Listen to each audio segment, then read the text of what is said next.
Ukiona unatoa mbegu za kiume bila kushiriki tendo la ndoa, hiyo ni hatari kubwa sana.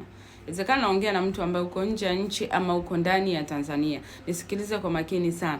Kitu ambacho kinamfanya mwanaume atoe mbegu za kiume ni yeye kukutana na mwenza wake kimapenzi. Lakini kama ukiona unakutana na mwenza wako, mbegu hazitoki mpaka unasimama pembeni kuvuta feelings, ndio mbegu zinatoka, hiyo ni hatari. Lakini pia kama mbegu zinatoka tu automatic bila kushiriki tendo la ndoa, hiyo ni hatari. Na kama huwezi kushiriki tendo la ndoa mpaka ujichue, hiyo ni hatari.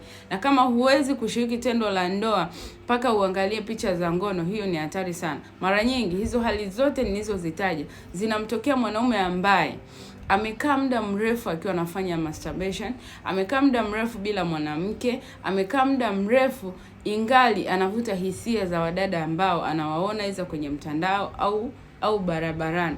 Hiyo hali ni mbaya. Inawezekana sasa hivi una umri wa miaka 30, lakini nikuhakikishia mpaka utakapofika umri wa miaka 40, kama unaendekeza hicho kitu kwenye upande wa kushiriki tendo la ndoa, itakuwa ngumu sana. Utajikuta homoni zako hazija balance. Mwisho wa siku unakuwa unapitia katika hali ya kuwahi kufika sana kileleni na kuanza kujikatia tamaa. Nimekuwa msaada wa watu wengi sana kuweza kupona kiakili kuhusiana na upande wa kuacha masturbation, lakini pia kama tayari umeshaathirika na hicho kitu, basi wasiliana nami. Naweza kukupatia bedroom package nzuri ambayo itaenda kukurahisishia wewe kuweka sawa afya yako ya uzazi na mambo yote yaweze kukaa vizuri. Ni Madina Health. Niko Tanzania, lakini huduma yangu inafika sehemu zote, hata ukiwa nje ya nchi pia.